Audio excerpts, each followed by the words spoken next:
അസ്സലാമു അലൈക്കും വറഹ്മത്തുള്ളാഹി വബറകാതുഹു. ഹഖ് മീഡിയയിലേക്ക് ഹൃദ്യമായ സ്വാഗതം. പ്രിയപ്പെട്ട മുഅ്മിനീങ്ങളെ, നമ്മൾ ഇന്ന് ചർച്ച ചെയ്യുന്നത് നിസ്കാരത്തിൽ ഒരാൾ തുമ്മിയാൽ എന്താണ് ചെയ്യുക? അയാൾ അൽഹംദുലില്ലാഹ് എന്ന് പറയണോ? പറഞ്ഞാൽ നിസ്കാരം ബാത്തിലാകുമോ?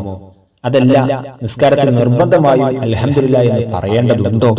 ഈ വിഷയങ്ങളാണ് ഇൻഷാ അല്ലാഹ് നമ്മൾ ചർച്ച ചെയ്യുന്നത്. നിസ്കാരത്തിൽ ഒരാൾ തുമ്മിയാൽ അല്ലെങ്കിൽ നിസ്കാരത്തിന് പുറത്തു തുമ്മിയാലും അൽഹംദുലില്ലാഹ് എന്ന് പറയൽ സുന്നത്താണ്.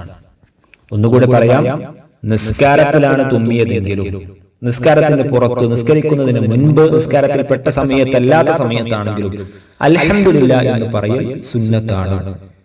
അതിന് ഇടയിൽ ഞാനൊരു കാര്യം സൂചിപ്പിക്കട്ടെ പ്രിയപ്പെട്ട സുഹൃത്തുക്കളെ. തുമ്മിയാൽ അൽഹംദുലില്ലാഹ് എന്ന് പറയൽ നമ്മുടെ ബാധ്യതയാണ്. അല്ലാഹുവിനെ ഹംദ് ചെയ്യുക, അല്ലാഹുവിനെ സ്തുതിക്കുക, ഇത് നമ്മുടെ ബാധ്യതയാണ്. നാളെ ആഖിറത്തിൽ രക്ഷപ്പെടാൻ അത്തരം നല്ല കാര്യങ്ങൾ മാത്രമേ നമുക്ക് ഉണ്ടാവുകയുള്ളൂ. അതുകൊണ്ട് നമ്മൾ തുമ്മുന്ന സമയത്തൊക്കെ പ്രത്യേകം ശ്രദ്ധിക്കണം. അൽഹംദുലില്ലാഹ് എന്ന് പറഞ്ഞ് നമ്മൾ ശീലിക്കണം. അത് ശീലിച്ചാൽ ഓട്ടോമാറ്റിക്കലി നമുക്ക് വരും. അത് ശീലിക്കാൻ എന്റെ പ്രിയപ്പെട്ട സുഹൃത്തുക്കൾ, ശബ്ദം കേൾക്കുന്നവർ അതിന് തയ്യാറാണ്. അള്ളാഹു തൗഫീഖ് നൽകി അനുഗ്രഹിക്കട്ടെ. ഞാൻ പറഞ്ഞു വന്നത്, നിസ്കാരത്തിന് ഇടയിൽ തുമ്മിയാലും അല്ലെങ്കിലും അൽഹംദുലില്ലാഹ് എന്ന് പറയൽ സുന്നത്താണ്. ബാക്കി കൂടി കേൾക്കണേ. നിസ്കാരത്തിൽ തുമ്മിയാലും സുന്നത്താണ് എന്ന് പറഞ്ഞു. എന്നാൽ എങ്ങനെയാണ് നിസ്കാരത്തിൽ തുമ്മിയാൽ അൽഹംദുലില്ലാഹ് എന്ന് പറയേണ്ടത്? അത് നമ്മൾ സാധാരണ നിസ്കാരത്തിൽ അല്ലാത്ത സമയത്ത് തുമ്മിയാൽ അൽഹംദുലില്ലാഹ് എന്ന് ഉറക്കെയാണ് പറയുന്നതെങ്കിൽ, നിസ്കാരത്തിൽ നമ്മൾ പറയേണ്ടത് സ്വന്തം ശരീരം കേൾക്കുന്ന അതേ ശബ്ദം മാത്രം മതി. ഇതിനേക്കാൾ ശബ്ദം ഉയർത്തി പറയാൻ പാടില്ല. സ്വന്തം ശരീരം കേൾക്കുന്ന ഒരു ശബ്ദം ഉണ്ടാവുമല്ലോ, ആ ശബ്ദത്തിൽ അൽഹംദുലില്ലാഹ് എന്ന് നമ്മൾ പറയണം തുമ്മിയാൽ. ഇനി ഒരാൾ നിസ്കാരത്തിൽ ഫാത്തിഹ ഓതുന്നതിനിടയിലാണ് തുമ്മിയത്, അയാൾ അൽഹംദുലില്ലാഹ് എന്ന് പറഞ്ഞു.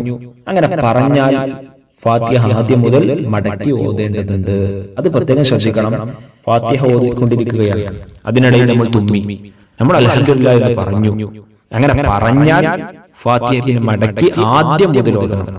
നമ്മൾ ആ ഓതിയ ഫാത്തിഹ വീണ്ടും ആദ്യം മുതൽ ഓതണം. ആ കാര്യം പ്രത്യേകം ശ്രദ്ധിക്കണം. ഞാൻ ഒന്നുകൂടി പറയുന്നു, തുമ്മിയാൽ അൽഹംദുലില്ലാഹ് എന്ന് പറയൽ ഒരു മുഅ്മിനായ മനുഷ്യന്റെ ബാധ്യതയാണ്. അല്ലാഹു ഏത് സമയത്തും നമ്മൾ സ്തുതിക്കാൻ തയ്യാറാവണം. അല്ലാഹു നമുക്ക് ഒരുപാട് അനുഗ്രഹങ്ങൾ നൽകി, ഒരുപാട് അനുഗ്രഹങ്ങൾ. ആ അനുഗ്രഹങ്ങൾക്കൊക്കെ അല്ലാഹുവിനോട് സ്തുതി പറയാൻ ബാധ്യതയുള്ളവരാണ് ഓരോ മുസ്ലിമായ മനുഷ്യനും.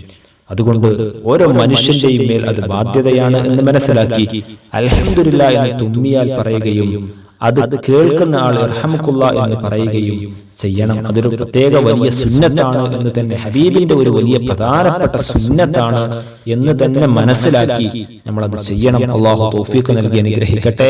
അല്ലാഹു നമ്മുടെ ഇബാദത്തുകളൊക്കെ നമ്മിൽ നിന്ന് ഖബൂൽ ചെയ്ത് അനുഗ്രഹിക്കട്ടെ. എല്ലാവരും ദുആ ചെയ്യണമെന്ന വസിയത്തോടു കൂടി അസ്സലാമു അലൈക്കും വറഹ്മത്തുള്ളാഹി വബറകാതുഹു.